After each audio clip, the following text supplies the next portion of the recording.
This week, I'm going to talk about features from City Folk that I want to see make a return in Animal Crossing Switch. City Folk was an interesting game because it was so similar to Wild World, but it included many updates that made it a bigger game overall. From the addition of a new city area to the inclusion of more holidays, there was a bit of growth between each game. Here is a look at 5 features that I want to see make a return in the next Animal Crossing game. Tom Nook's point system. I know a lot of people complain about Tom Nook owning the entire town in past games, but I've gotta say, the guy knew how to run a business. To keep customers happy shopping at his store, he offered loyalty points that you could then trade in for neat rewards. Though these rewards were Nintendo-specific items, I thought it was fun to see what new items I could purchase through the points I earned from shopping at Nook's. I want to see Nook's nephews work in a loyalty program now that they run the shop. I'd prefer not to get Nintendo-themed items and get something a bit different this time around, but regardless, I think it would be fun to save up points and buy special items. Layered towns. In Wild World, cliffs were completely removed. City Folk brought them back, and they haven't been quite the same since. With the cliffs, you got a lot more variety in the landscape and the town had a lot more character.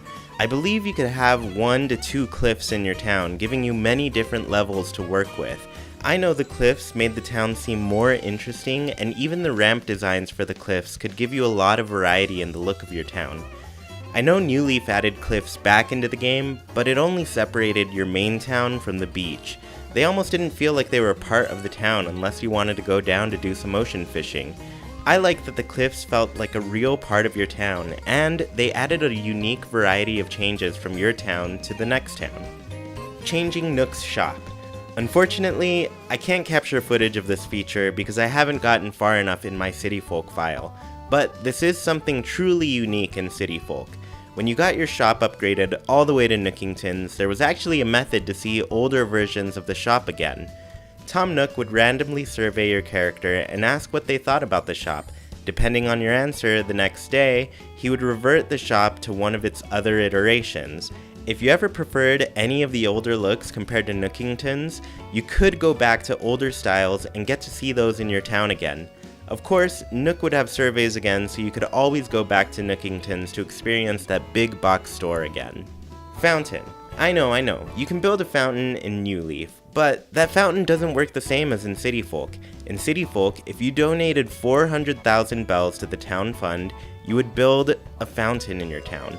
This fountain is our first taste of the public works projects that would soon come in New Leaf, but it had a nice little quirk to it. You could throw an axe into the fountain and a chihuahua named Serena would appear. Now, Serena won't be happy with you throwing axes at her, but she'd lead you through a series of dialogue to get your axe back. Sometimes you'd get your axe, but there's also a chance that you could receive a silver axe or even a gold axe. This was incredibly difficult to accomplish, and you only got 1 chance a day to try your luck with Serena. Voice chat. This is a feature we are still waiting to get in all Nintendo games, but Animal Crossing City Folk's release coincided with the release of We Speak.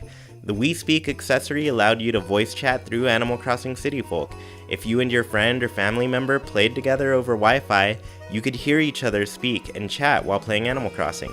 Right now, Nintendo has locked voice chat through its mobile app, and it only works for Splatoon 2 on Switch.